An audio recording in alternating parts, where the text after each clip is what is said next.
cumprimentar com a graça e com a paz do Senhor Jesus. Amém? Quero falar da minha satisfação, da minha alegria em poder, mais uma vez, estar aqui nesta casa de oração, neste lugar de adoração. Acho que já é a quarta ou quinta vez que aqui eu tenho o privilégio de estar com os irmãos aqui. Feliz por revê-los, rever bastante irmãos aqui, rever com o Juninho. Cadê o 024 se apresentando? Está aqui, ó, 024 se apresentando, está aqui, né? Não nos esquecemos daquele belíssimo e abençoado encontro de casais. Foi em Iriri, né, que tivemos o privilégio de estar ali ministrando com vocês. Minha esposa, quando soube que eu viria aqui, mandou um abraço. E eu falei, não, amor, você não pode ir porque hoje é só reunião do Clube dos Bolinhas, né?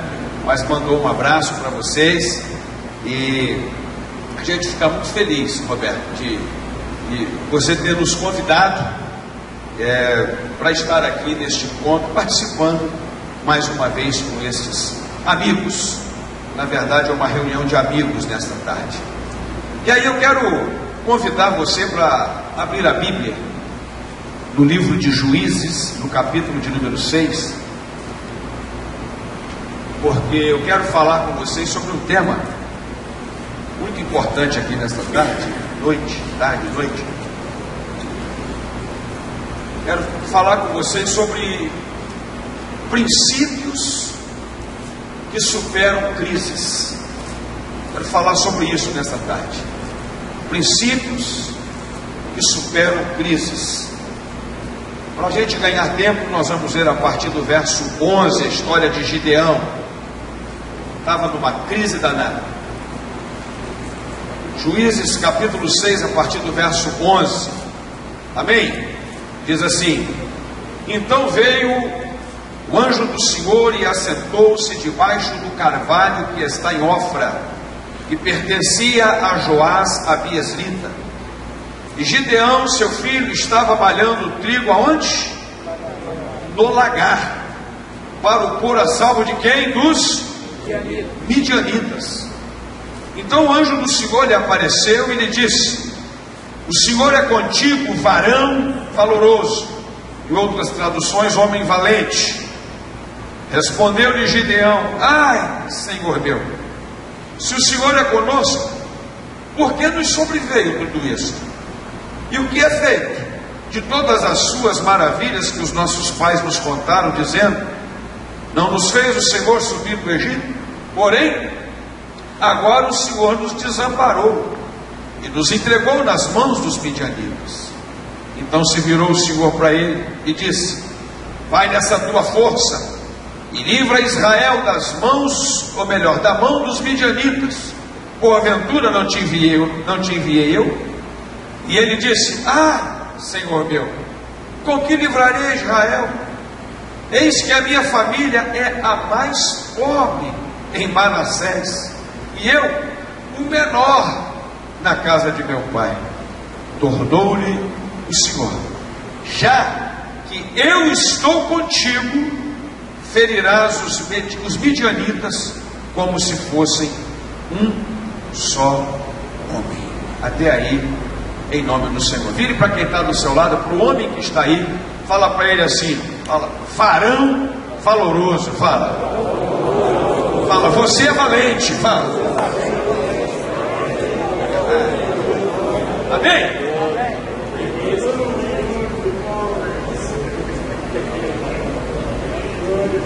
Princípios que vencem crises. Nós conhecemos bem o contexto desse texto. E um momento tão difícil na história desse tempo na vida de Israel, que eles já estavam pelo menos há 7 anos, diz a Bíblia, nas mãos covardes dos midianitas, que subjugavam e dominavam de maneira cruel, covarde. Diz a Bíblia que eles vinham e tacavam fogo nas lavouras de Israel, bem próximo do período da colheita, e não deixavam nada. E segundo os historiadores da Bíblia, o que sobrava do fogo que eles tacavam, que eles ateavam, eles traziam os animais para pastarem nas lavouras de Israel. E aí pelo menos duas coisas, diz o texto sagrado aqui, que aconteceram de forma bem negativa, estabelecendo e caracterizando literalmente a crise ali em Israel. Primeiro foi a fome, a miséria e a pobreza. Diz a Bíblia que Israel empobreceu-se ao extremo por conta dessa forma covarde. Você planta e não consegue colher, você começa e não consegue terminar, você não tem perspectiva nenhuma daquilo que você produz, daquilo que você faz, de retornar, de usufruir daquilo que você está ali lidando com aquilo. Essa não conta. E a segunda manifestação da crise, diz o texto também, é o medo, o temor, o pavor e o horror que se estabeleceu sobre os filhos de Israel. Um medo tão grande, um terror tão grande, um pavor tão grande, que chegou ao ponto de levar e fazer com que as famílias de Israel saíssem das suas casas e fossem se esconder nas cavernas. Foram escolher, diz a Bíblia, fortalezas em buracos, em cavernas, nas montanhas, para fugirem dos midianitas. Então, queridos, aqui eu quero rapidamente fazer uma reflexão com vocês. Primeiro, de mostrar o que o diabo é capaz de fazer contra uma família, contra uma nação, contra um povo. Porque a Bíblia diz que eles estavam ali naquela condição por causa do pecado. Pode observar no primeiro versículo que está escrito uma expressão dizendo que os filhos de Israel fizeram o que era mal perante os olhos do Senhor. Eles pecaram contra Deus, e por isso Deus os entregou nas mãos dos midianitas. E aí a gente precisa fazer um paralelo com aquilo que nós estamos vivendo hoje no Brasil também. Nós estamos mergulhados, segundo os analistas políticos, os analistas econômicos, numa crise pior do que a crise de 30. Essa crise é uma crise sem precedentes. Essa crise é uma crise de erro de conduta. É uma crise de irresponsabilidade, coisa séria. Nós entramos em 2016 com um déficit fiscal público de 100 bilhões de reais. E já vamos terminar 2016 e entrar em 2017 com quase 150 bilhões de déficit. Isso significa que nós já comprometemos 2017 e praticamente 2018. Para quem entende aí um pouquinho de economia, para a gente não entrar muito em detalhes da questão da crise, na questão econômica e política dela, que não é o meu objetivo aqui. Meu objetivo é trazer isso para o lado espiritual. E aí eu quero fazer algumas reflexões espirituais aqui com vocês. Porque antes de ser um político, eu sou um pastor, sou um homem de Deus. E um político de Deus também. E eu atribuo a esta crise a mão de Deus sobre o Brasil. Eu atribuo a esta crise a vara do juízo de Deus sobre a nossa nação. E juízo por quê? Porque nós estamos retirando marcos, nós estamos retirando bases espirituais, nós estamos retirando valores, nós estamos indo contra princípios que nós vamos pregar aqui nessa noite, que estamos falando nessa tarde aqui. Nós estamos agredindo a maior engenharia de Deus, que é a família. nós estamos tocando em coisas que para Deus são intocáveis. Está sendo mexido na nossa nação com a ideologia. O pior do que a questão econômica e política é a questão ideológica e, consequentemente, espiritual. Está acontecendo aí. Estão mexendo em coisas na nossa nação que para Deus são intocáveis, inegociáveis. E aí o juízo de Deus vem. E aí, queridos, eu estou convencido de que Deus, quando quer julgar uma nação, isso é Bíblia, isso é Velho Testamento, a gente estudar o Velho Testamento, Ele dá um rei, Ele dá um governo déspota para essa nação. Quando Ele quer julgar uma nação, Ele dá um governo ruim, Ele dá um governo cruel, Ele dá um governo que faz mal perante os olhos dele para arrebentar com a nação. Pode olhar isso. Estuda todos os reis ruins de Israel. Acabe com Jezabel, que foi o pior, e olha a condição espiritual daquela nação, como é que estava. Aí os irmãos vão entender o que nós estamos falando e por que estamos vivendo isso. Mas glória a Deus, e há uma atenuante, e há uma saída para nós, porque ainda tem um povo que clama pelo nome de Jesus nessa nação. Ainda tem um povo que dobra seus joelhos nessa nação. Ainda tem um povo que derrama lágrimas aos céus por essa nação. Ainda tem um povo que sensibiliza o coração de Deus através dos seus sacrifícios nesta nação. Por isso que tem jeito. Mas a crise está aí. É aquela história, né? A bênção, quando vem, vem sobre todos, sobre os bons e sobre os maus. Mas quando o juízo vem também, a gente sofre as farpas, né? Mas graças a Deus que quando as pragas caíam lá no Egito, Deus tinha lá a terra de Gósen separada para o povo dele, e ali nada acontecia, não é? E no meio da crise Deus sabe quem é dele, no meio da crise Deus sabe quem é quem, e de repente é isso que eu vim aqui pregar nessa tarde e noite. No meio da crise Deus vai te abençoar, vai te prosperar como você nunca prosperou na tua vida, aleluia, para você avançar, para nós avançarmos como nunca avançamos nas nossas vidas. Amém, queridos?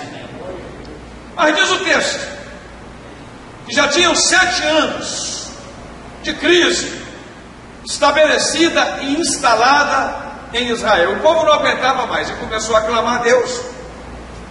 E chega uma hora que a gente não aguenta mais. E a Bíblia diz que Deus ouviu o clamor daquele povo e realmente estava demais a opressão dos midianitas, porque os midianitas simbolizam aqui um poder opressor. Os midianitas simbolizam aqui um poder maligno, tá? E aí Deus ouviu as orações. Só que aí começa a minha mensagem e a nossa reflexão.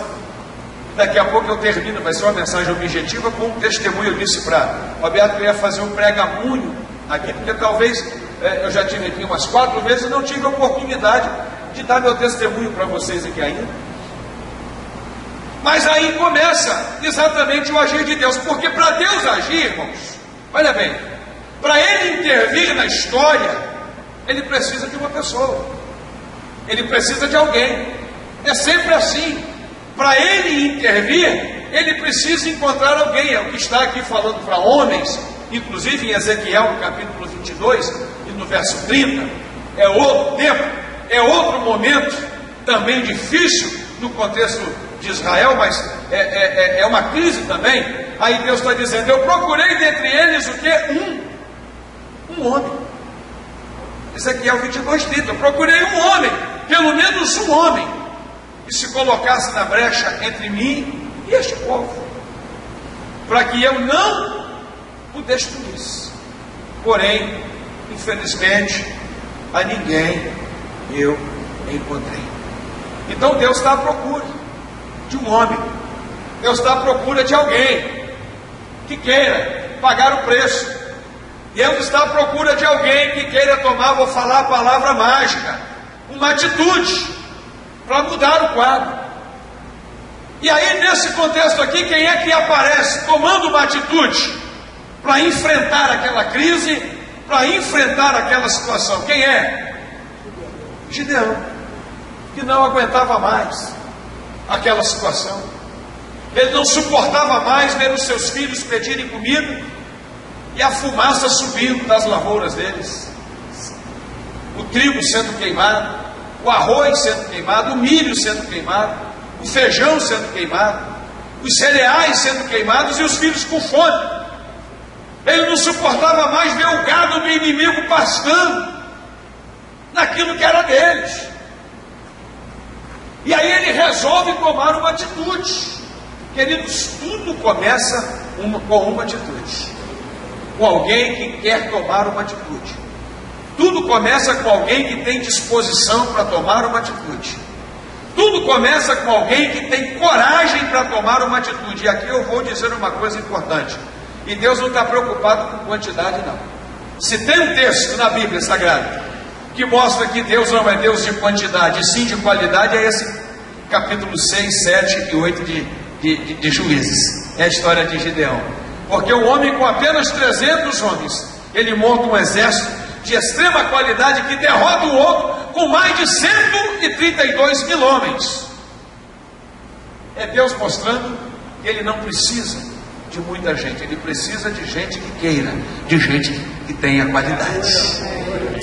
Vou dizer uma coisa para vocês: um homem de qualidade nas mãos de Deus faz toda a diferença.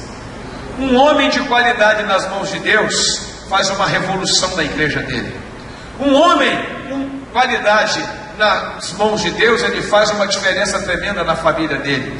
Um homem de qualidade nas mãos de Deus, ele revoluciona a cidade, ele revoluciona o estado, a nação, o mundo. Nós temos exemplos disso. Gideão é esse homem que tinha essa qualidade, que toma essa atitude de qualidade. E aí observa a Bíblia, que quando Gideão resolve tomar atitude, aí Deus se move. Porque às vezes a gente ora muito, mas age pouco. Sabiam disso? Nós temos que saber que há tempo para tudo. Está lá em Eclesiastes, no capítulo 3. Tem tempo de orar, mas tem tempo de agir também. Está lá em Êxodo, capítulo 14, versículo 15. Quando Moisés estava acuado, apertado, não somente por Faraó e pelo Mar Vermelho e pelas montanhas, mas pelo próprio povo que queria comer ele vivo. E aí ele dá uma escapulidinha e vai chorar com Deus, e vai orar, e Deus fala: Moisés, por que você clama a mim? Por que você veio aqui clamar? Agora não é hora de clamar, agora não é hora de orar. Volta lá e diz aos filhos de Israel que marcha, agora é hora de atitude.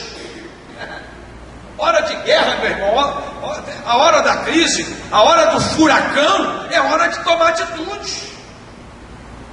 E era isso que Deus estava esperando para poder se mexer naquela nação. Era isso que Deus estava aguardando para poder agir em favor daquela nação. E aí é sintomático, irmãos, quando Deus percebe que um homem, Gideão, ele vai para dentro do lagar, tomar atitude para poder trazer a comida para casa, ele ia servir de exemplo para os demais. Aí Deus se move, aí o anjo desce do céu. Aleluia, amém, queridos? É nessa hora que o anjo desce do céu. O mar só abre se eu tocar com o cajado. O Senhor já me deu da autoridade dele. Eu tenho que ter fé para isso, eu tenho que ter coragem para isso. Atitude. Então quando Gideão toma a atitude, Deus se move e o anjo desceu. Deus gostou tanto daquela atitude que o anjo foi lá observar. Eu imagino Deus falar: desce lá agora, anjo, desce porque agora achei um macho lá, desce porque agora eu achei alguém de peito lá, desce porque agora eu acho que vai ter ambiente para eu agir, desce porque agora eu acho que vai ter clima para milagre. Querendo, fala para quem está do seu lado assim, fala: Deus está querendo, fala, que você tome atitude, fala, amém? Aí, queridos, Eu também, nesse texto, e é um texto que eu baseio muito a minha vida, você vai ver isso daqui a pouquinho, tenho aprendido nele, e através de outros textos também, na caminhada cristã, pela misericórdia de Deus, eu nasci no Evangelho. O meu grande testemunho aqui é dizer que eu nasci no Evangelho e estou no Evangelho até hoje. Nasci na palavra e estou firmado na palavra até hoje. São 54 anos, faço agora dia 7 de maio. Nem parece, né? Lá na igreja tem uns endemoniados, porque não pode ser Deus, né? Tem que ser demônio. Fala, nem parece, pastor, parece que eu tenho 80.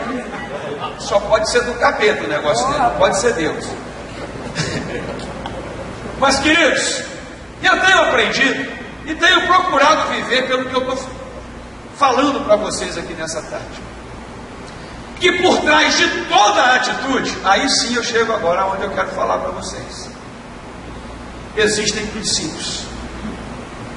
Às vezes a gente toma as atitudes consciente desses princípios e às vezes inconsciente, mas sempre tem um ou dois ou três princípios que movem a gente, que levam a gente a tomar as nossas atitudes, as nossas ações. E o primeiro princípio, que de repente nem Gideão sabia, mas que quando chegou no nível máximo de tolerância, ele entornou e tomou aquela atitude louca, doida, de botar o pescoço dele a prêmio, de se arriscar pela família dele, e depois dele se arriscar por Israel. O primeiro princípio que estava movendo ele, que precisa mover a gente aqui também, é o princípio de você trabalhar com o real, mesmo não sendo o ideal. Vou repetir. Trabalhar com o real, mesmo não sendo o ideal. Esse é o princípio. Se você quiser entender melhor, o que é isso, pastor Marcos Mansur? É encarar a realidade que está à nossa frente. É parar de reclamar da realidade, é parar de reclamar da crise, é parar de reclamar dos midianitas, é parar de reclamar do gado que está vindo, é parar de reclamar dos apertos, é parar de reclamar das adversidades e encarar essas dificuldades e partir para dentro e partir para cima. Tudo bem que Gideão levou 7 anos para esse princípio encarnar nele, para esse princípio empurrar ele, para que ele tomasse essa atitude, mas ele tomou, ele foi para cima. E aí a Bíblia diz que ele foi malhar o trigo no lagar. Lagar é lugar de malhar trigo, irmãos? Não é. Porque um lagar, ele é como se fosse um tonel, todo fechado, todo emparedado, cilindro. Ali era para ele pisar uvas. Lagar é para poder pisar a uva, extrair o suco e o vinho da uva, o líquido da uva. Porque malhar trigo dentro do lagar é complicado. Quando o cara dá o golpe para trás, ele vai esbarrar na parede de trás. E quando ele dá o golpe para frente, ele vai esbarrar também na parede da frente. É tremendamente ruim, desconfortável, inapropriado você bater trigo e malhar trigo dentro de lagar. Mas se ele faz do lado de fora, o que ia acontecer com o pescoço dele? Estava cheio de midianitas do lado de fora. E ele estava trabalhando, irmãos, ali, escondido, fazendo alguma coisa escondido. Era o que dava para ele fazer nos 30. Não tem aquela história? O que eu estou querendo dizer para vocês aqui é essa: o cara tem que aprender a se virar nos 30. É essa a história. Ele não tinha outra alternativa, ele não tinha uma condição ideal. E às vezes a gente fica, aí é que está a aplicação disso aqui, desse princípio.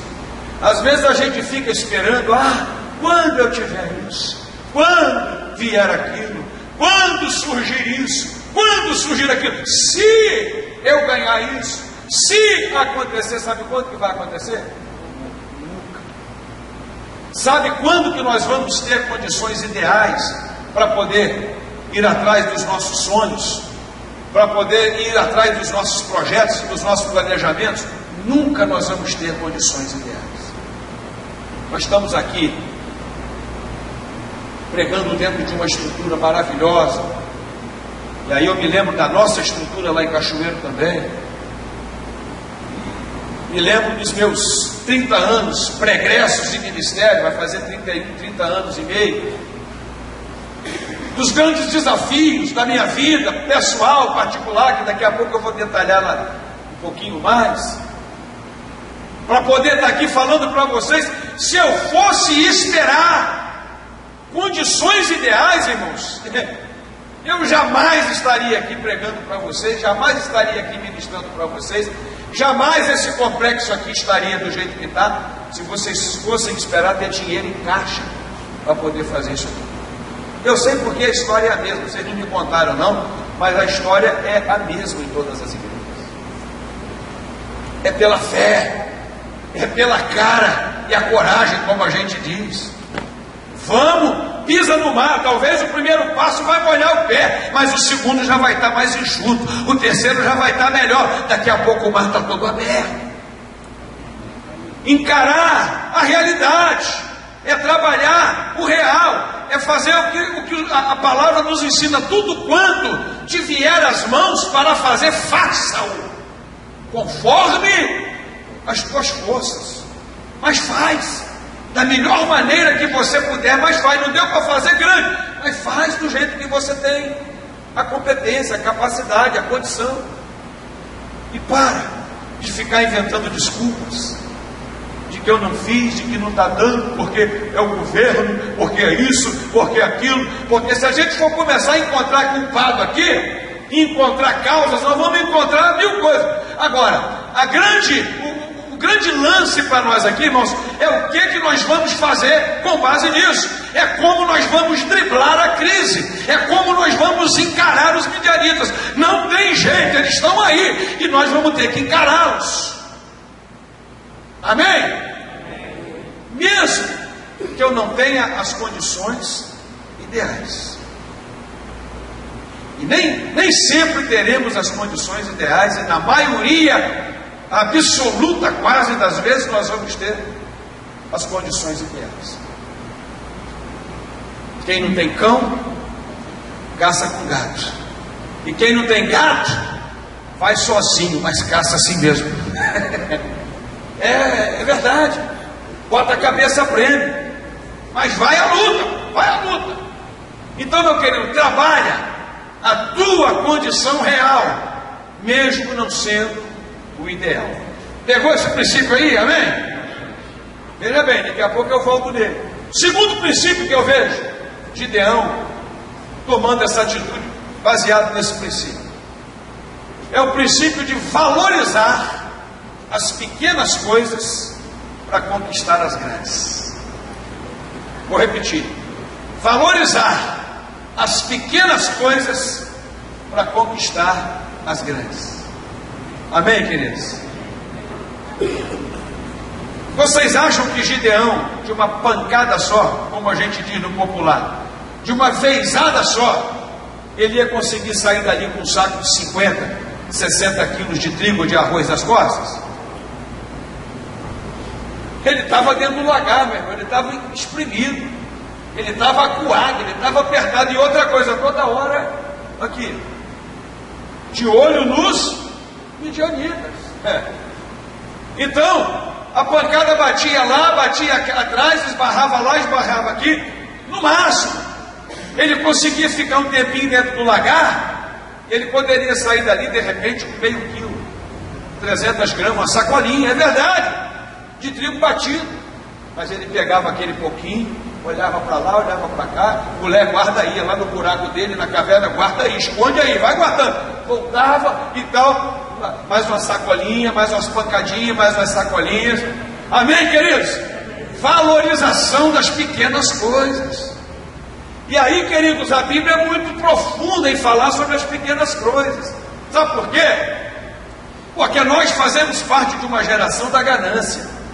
Fazemos parte de uma geração que já quer nascer grande, já quer nascer barbado, já quer nascer com dente, e quem nasce grande é monstro. A única coisa que já nasce grande é monstro. Tá? Fazemos parte da geração que chega agora e já quer sentar na janela. O cara nem saiu das fraldas, nem saiu da faculdade, nem saiu do seminário, mas já quer ganhar 10 mil, 20 mil. Não é assim? Então o cara já quer ser, eu não trabalho para ninguém, não, eu só trabalho para mim. Vou ser empresário. Mas como é que você vai ser empresário se você nunca foi empregado? Como é que você vai ser empresário se você não sabe a capacidade de rendimento de uma atividade, se você nunca botou a mão na massa? Como é que você vai administrar se você não conhece a cabeça do peão? Então é uma série de coisas que o cara tem que começar por baixo, começar pequeno, valorizar as pequenas coisas, irmãos. E aí tem várias aplicações bíblicas. Jesus fala, né, que quem é fiel no pouco, sobre o muito ele coloca. Parábola dos talentos. Primeiro nós somos testados no pequeno, primeiro nós somos testados no pouco, somos testados naquela responsabilidade menor que Deus nos entrega. Se Ele percebe que a gente é fiel naquele pouquinho, aleluia, aí Ele vai colocar a gente sobre as coisas grandes. Davi foi rei, Davi é lembrado em Israel até hoje, é pregado por nós até hoje, mas tudo começou quando ele foi fiel às poucas ovelhinhas que foram confiadas para ele lá. Amém? Aí lá Deus viu que se o leão atacar, ele parte para cima do leão, que se o urso atacar, ele parte para cima do urso, mas ele é fiel àquilo que foi confiado a ele, aleluia, ao pouquinho. Aí então Deus honra, aí então o nosso Deus prospera. Foi assim que aconteceu com aquela viúva do Sarepta, que Elias pediu pão para ela. Mulher, me dá pão. Ela falou, vive o Senhor, que a tua serva não tem nada em casa senão o último bocado de farinha e o último punhado de azeite. E eu vou fazer o pão, o último pão para eu e meu filho comermos, e depois a gente vai morrer. E Elias falou, se você fizer e trouxer para mim primeiro, você não vai morrer não. Se você fizer e trouxer para mim primeiro, porque Elias ali representa o reino de Deus e representa o próprio Deus, era o profeta. Elias disse para ela, nunca mais vai faltar azeite na tua botija, e nem vai faltar farinha na tua panela. Era pouquinho, era o último que aquela mulher tinha, mas ela cumpriu o princípio da primazia, ela cumpriu o princípio da primícia, ela cumpriu o princípio de buscar primeiro o reino de Deus e a justiça dele, e as outras coisas nos serão acrescentadas. Então, irmãos, isso é Bíblia, são princípios, e eu costumo dizer que quando a gente quebra princípios, nós também somos quebrados por esses princípios. Por isso que eu estou dizendo, são princípios que vencem crises. Então para com esse negócio de você pegar o seu dinheiro.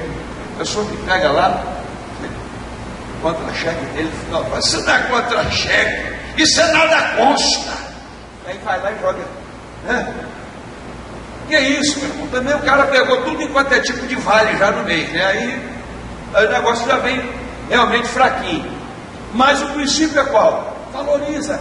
É pouquinho, apresenta para Deus, fala, Pai, eu vou tirar aqui o meu dízimo, eu vou entregar na tua casa, eu vou dizimar nesse pouquinho, porque eu creio que tu és o Deus da multiplicação, eu creio que tu és o Deus que transforma o pouco em muito, eu creio que tu és o Deus que transforma o pequeno e faz o pequeno ficar grande, eu creio que tu és o Deus que abre porta até onde não tem porta, aleluia. Imagina se eu consagrar isso a ti, amém, queridos? Este é o princípio. Para de lamentar, para de mania de grandeza, para de lamentar aquilo que você não tem, para de lamentar aquilo que você perdeu, e começa a valorizar o que está na sua mão. Ficou pouco, é pouquinho que a crise deixou, mas é nesse pouco que eu vou me reerguer, é com esse pouco que eu vou me levantar, aleluia.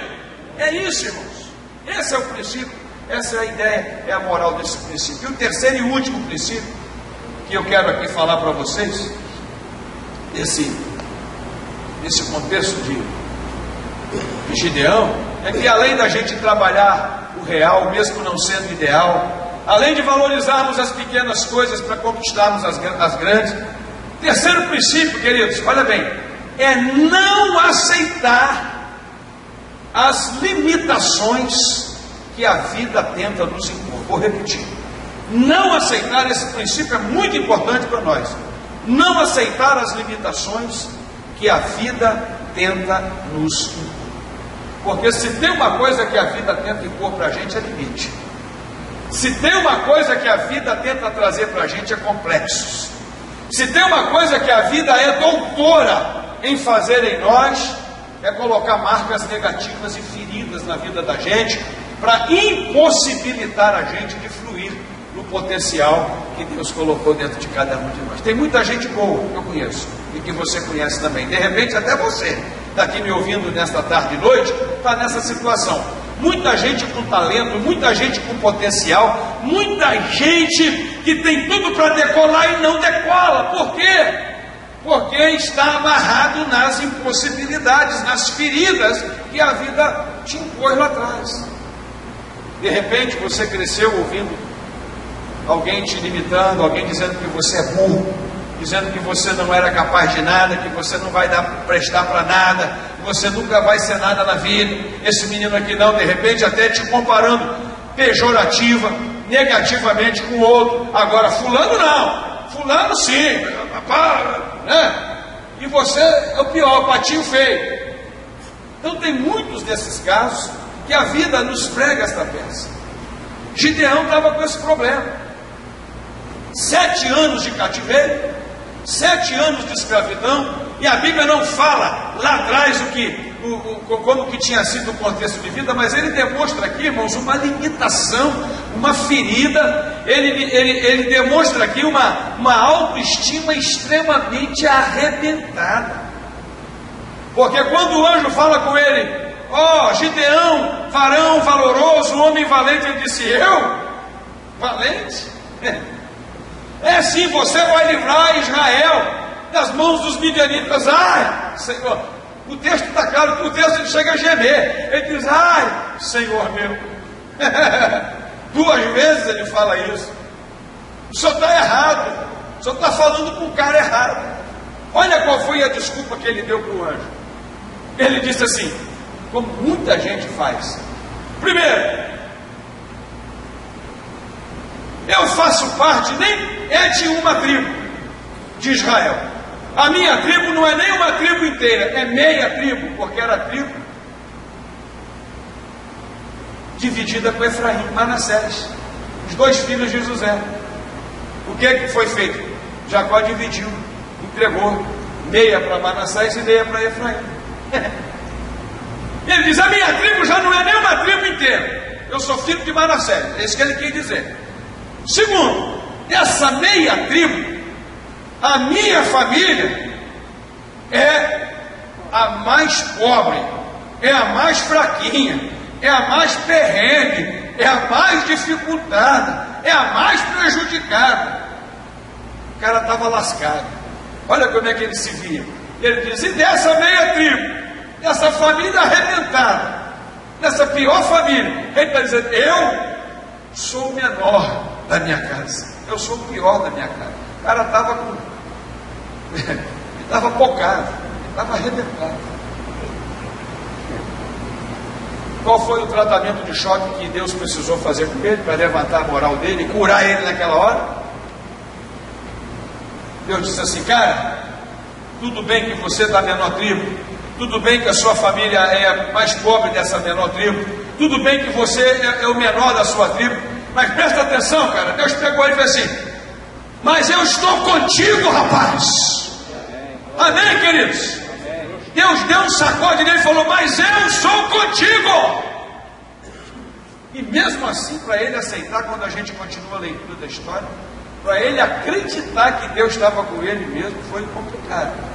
Porque ele botou Deus à prova por diversas vezes, mais um pouquinho, peraí, mais um pouquinho, bota a lã aqui, chove na lã, chove na terra, e faz o bolo, para poder, faz uma série de provas para ver se Deus era Deus mesmo, se Deus estava bom. E eu vim aqui nessa tarde dizer para você, não deixa nenhum complexo te travar, não deixa nenhuma ferida pregressa te travar, não deixa nenhuma pisada da vida te travar e dizer para você que você não pode, que você não vai conseguir. Por quê? Porque o nosso segredo é esse: Deus está conosco. Fala para quem está do seu lado, fala, você vai vencer a crise, fala, porque Deus é contigo, fala. Amém, queridos? Amém? Não deixa ninguém dizer que é muita areia para o teu caminhão. Fala assim, não tem problema, eu não vou carregar numa viagem só, eu dou 2 viagens, eu dou 3, eu dou 4, mas eu vou levar ele. Amém? Não deixa ninguém frustrar as suas expectativas e nem dizer que você não vai chegar lá. Aí eu quero terminar dizendo, em 1967, numa noite fria, madrugada, 3:30 da manhã, gelada, e cachoeira é muito quente, mas quando dá para fazer frio, é muito frio também. Em 1967, as estações eram mais certinhas.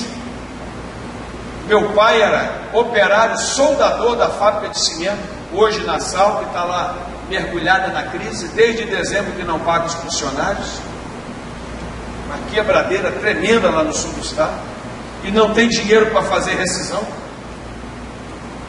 Complicado, porque não vende cimento. Meu pai soldando de uma altura mais ou menos dessa aqui, 5 metros de altura, isso aqui, mais ou menos. Meu pai soldando uma máquina, um alto forno daquele, desequilibrou de lá e 28 anos de idade, caiu de cabeça no chão, ficou igual um coco. Quando você dá uma martelada no coco, ele fica cheio de raias, todo focado no caminho dele.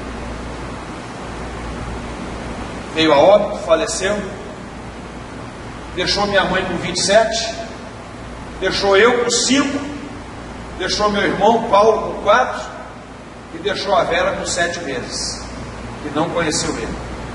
Não teve o privilégio de conhecer ele, a Vera. Vocês não sabem que problema que é a falta de um pai. E aí, a crise quando vem sobre nós temos 2 alternativas. Ou a gente se entrega para a crise e culpa Deus pelas desgraças da vida da gente, culpamos o diabo, culpamos os outros, as pessoas e tal, e vamos fazer um monte de besteira na vida, como muita gente faz. Ou a gente vai enfrentar a crise baseada nesses princípios que eu preguei para vocês aqui hoje. Por isso que eu preguei para vocês hoje, porque esses princípios funcionam. Não é só na vida de Gideão, não, funcionou na minha também. Nós fomos à luta. A minha mãe, hoje com 75, vai fazer 76 anos agora de idade, em maio, dia 14, eu faço dia 7, ela faz dia 14, nos reuniu e disse, olha, nós vamos continuar juntos. Quando meu pai morreu, nem casa para morar a gente tinha, morávamos na casa da fábrica, casinhas da fábrica lá no bairro Monte Líbano, na saída de Cachoeira, e fomos morar 2 anos pelas casas dos outros. Nós não tínhamos nem lugar para morar. 2 meses na casa de uma tia, 1 mês na casa de outro, 2 meses na casa, mas ela falou, não vou abrir mão dos meus filhos. Eu me lembro que daí pouco tempo, com 6 anos de idade, eu falei, eu vou à luta, eu vou encarar o real, eu vou trabalhar o real, mesmo não sendo o ideal. Minha mãe foi trabalhar em cozinhas de restaurante, e ela acordava 4:30 da manhã, 5 horas estava descendo para trabalhar nas cozinhas de restaurantes, hospitais, cantinas de escolas. E eu Cachoeiro muito quente. Com 6 anos eu me tornei um exímio vendedor de picolé em Cachoeiro também. Trabalhar o real, ao invés de ficar pedindo, ao invés de ficar lamentando a crise, ao invés de ficar murmurando e culpando Deus, o diabo e os outros, nós fomos à luta, encaramos o real, mesmo não sendo o ideal. Ela para um lado e eu para o outro. Trabalhar, meu irmão. Vamos encarar com dignidade. E eu me tornei excelente vendedor. Aprendi as 4 operações na rua com 6 anos. Eu nunca frequentei jardim de infância. Na minha época não tinha creche, era jardim de infância. Hoje é creche. Só que quando eu entrei com 7 anos na escola, eu já sabia ler, escrever, já sabia a tabuada de 2 até 9. Eu era fera, eu era o único menino de 6 para 7 anos que a sorveteria enchia uma Kombi, uma loucura, doideira, de vendedor para vender picolé na praia de Marataízes dia de domingo, porque eu era bom no negócio. Eu aprendi a vender picolé com 6 anos de idade, com caderneta, anotando o nome de pedreiro nas obras e tal, e eu era um cara bom. Eu corria da polícia, o cacique encostava ali na linha de Cachoeiro, e não podia atravessar na plataforma. Eu entrava dentro dos vagões para entregar picolé dentro dos vagões. Quando o guardinha vinha com a bita, eu já estava vazando pela janela do trem, pulava em cima da carroceria dos caminhões, com carro de picolé e tudo. Era assim que era a minha vida. Então é a vida. Quantas vezes quando começou o rolê em Cachoeira, eu entrava com a caixa por trás e saía sem pagar, não nego. Eu não tinha, era condição, e você tinha que trabalhar. Encarar o real mesmo não sendo o ideal. Eu me lembro bem, aí entra o segundo princípio, que a minha mãe fazia a compra do bens, o que ela ganhava dava para fazer a cesta básica. E com o dinheirinho do picolé, eu comprava todo dia o pão e o leite. Todo dia o pão e o leite era pela minha conta, e um pedacinho de carne. Quando vendia mais, dava para comprar 1 quilo de alcatra.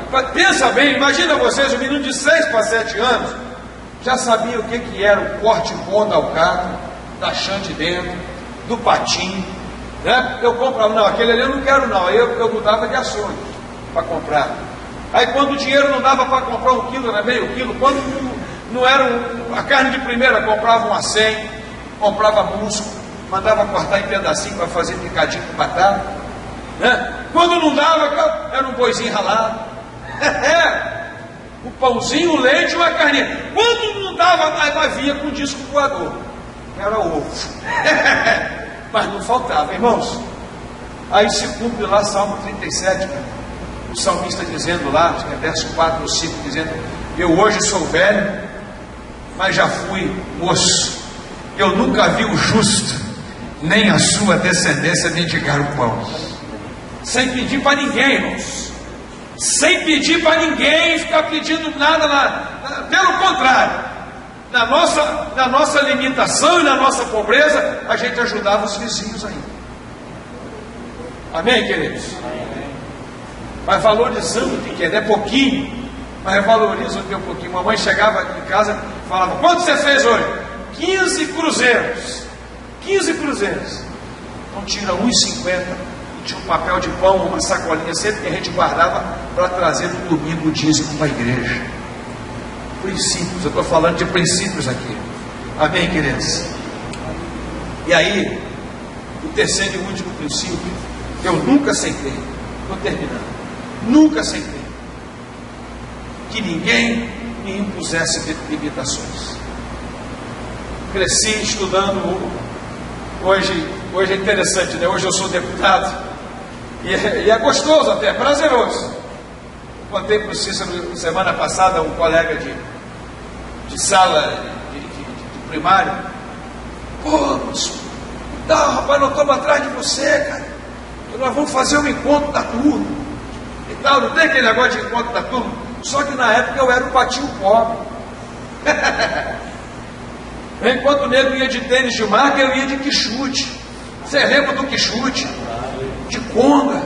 E os caras potentes, não sei o que, era All Star na época, era não sei, tinha uns nomes já famosos na época, e a gente de conguinho, de chutinho, e dando graças a Deus, entendeu? Na hora de fazer trabalho, né? Leitona. Na hora de fazer trabalho, irmãos, vamos fazer trabalho. A professora fala, vamos fazer os grupos aí. Era sintomático, era o grupo dos papaizinhos, né? E das filhinhas de mamãe, e o grupo da ralezinha, né?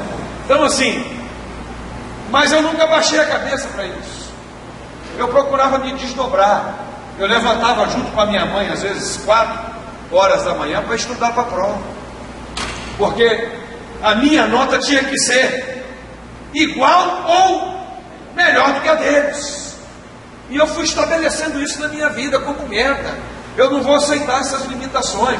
Eu chegava às vezes num lugar, numa festa, mesmo me olhava assim, até hoje, Roberto, até hoje, algumas brincadeiras na Assembleia, a gente percebe, porque você desenvolve essa percepção, essa sensibilidade de saber quando a pessoa está te olhando e diz assim, o que esse negão está fazendo aqui? Hein? O que esse negão está fazendo? Porque passou de 6 horas e meia-noite, não é? Pobre, órfão, e ainda negão, mulatão. Até hoje eu sei quando a pessoa está me olhando e querendo me tirar. Até hoje. Aquele olhar de rejeição, aquele olhar de discriminação. Mas eu sempre fiz questão, irmãos, de olhar bem dentro dos olhos das pessoas. Quando eu percebo esse tipo de olhar, eu digo, ei, tudo jóia, tudo bem? Aí vou lá, faço aquele trabalho político, faço questão, dou aquele abraço, dou aquele sorriso, aquele aperto, né? Até hoje a gente passa por esse tipo de situação. Eu nunca aceitei a condição da miséria, a condição da pobreza. Depois nós compramos um barraco para nós, com a indenização que saiu da morte do papai. Esse barraco chovia mais dentro do que fora. Quando armava a teca era barraco de tábua. Quando armava para chover era joelho no chão e tremedeira, porque vai cair o barraco. Hoje, e eu assentei no meu coração, falei, um dia eu vou fazer um prédio aqui. E quem vai lá em Cachoeiro hoje, o barraco virou prédio. São 4 andares, para a honra e a glória do Senhor. A família toda mora ali dentro daquele prédio, para a honra e a glória do nome do Senhor Jesus. Esse filho órfão da viúva que está aqui pregando é pastor há 31 anos, para a honra e a glória do Senhor Jesus. Casado, vocês conhecem minha esposa? Sou marido de mulher, sou casado com mulher, eu gosto de mulher, da minha mulher. E hoje você tem que explicar bem, caracterizar bem. E com a mesma. Há 31, vão fazer 32 agora. Para a honra e a glória do Senhor Jesus. Apaixonados, né? Antes de vir para cá, eu fui dar um beijo nela, me juntou e me deu um beijo de língua, cara. Eu falei, eita, agora prepara, porque hoje. Hein? Então o negócio avivado ainda, né? Então. Tem questão, né, mas... renovar.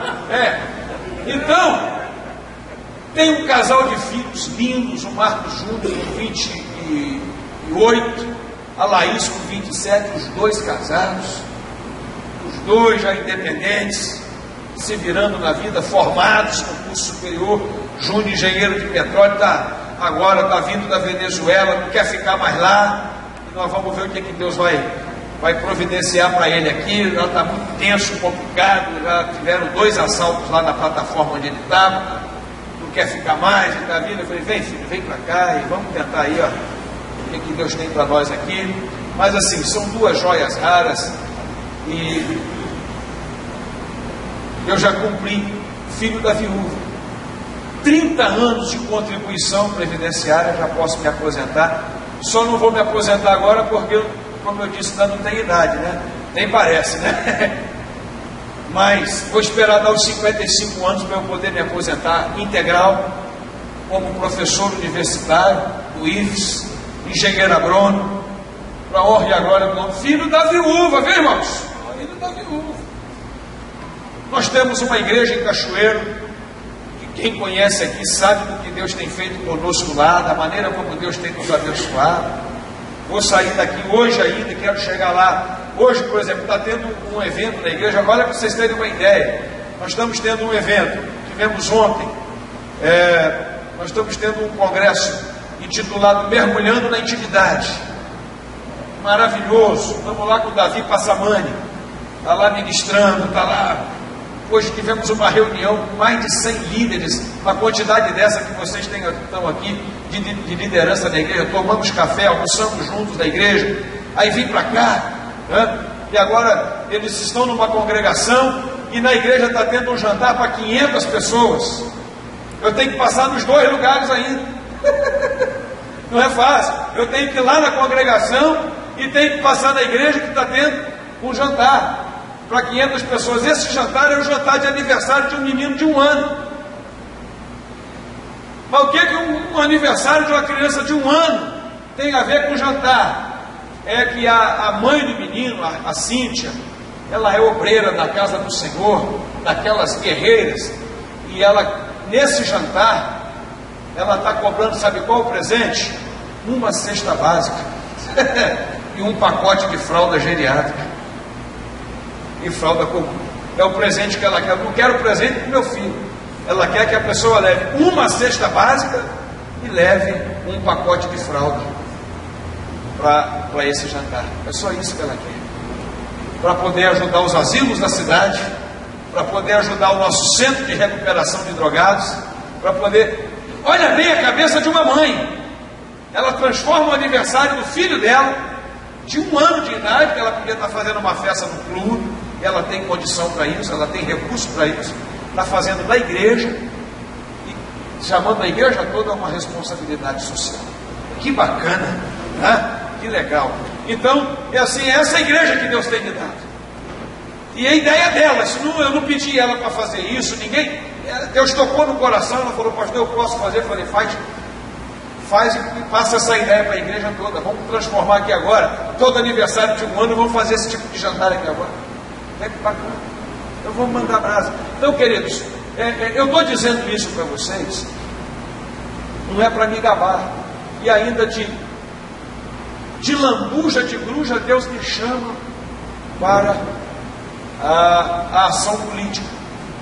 2 mandatos de vereador em Cachoeiro, e agora no 2º mandato de deputado estadual.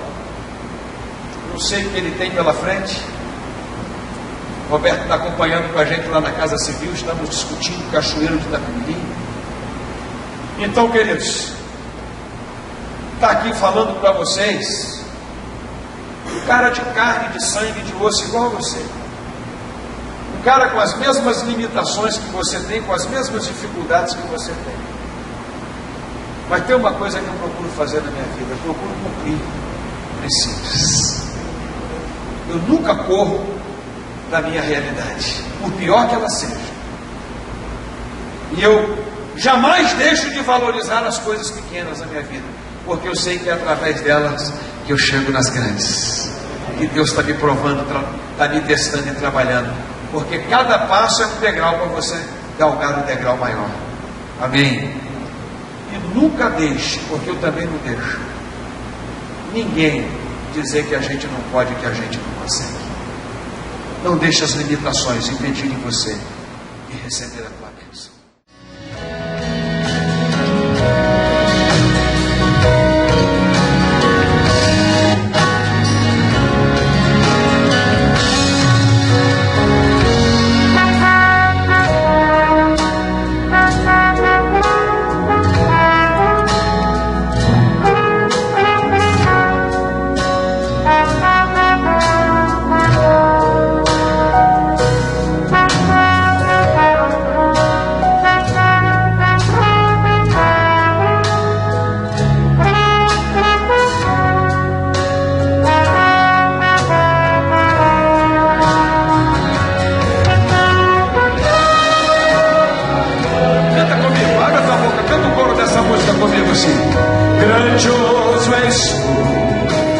grandioso és tu. Então minha alma canta-te, Senhor.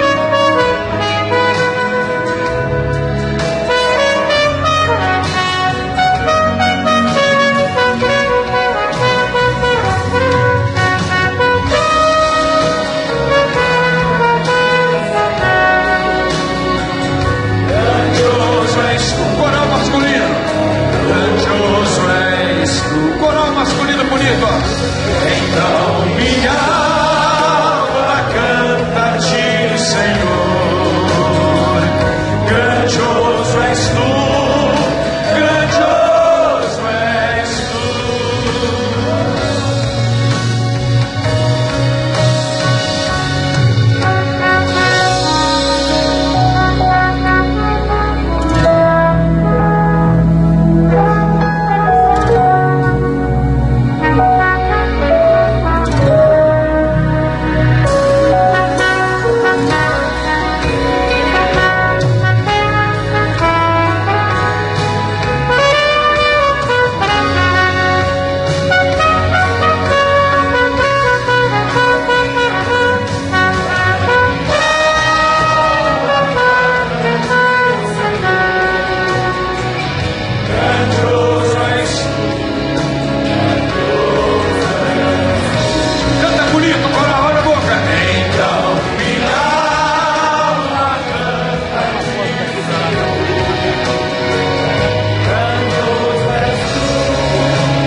Levanta sua mão para o céu e adora o nome do Senhor. Adora a grandeza do nosso Deus e do nosso Pai. Aleluia, glória a Deus.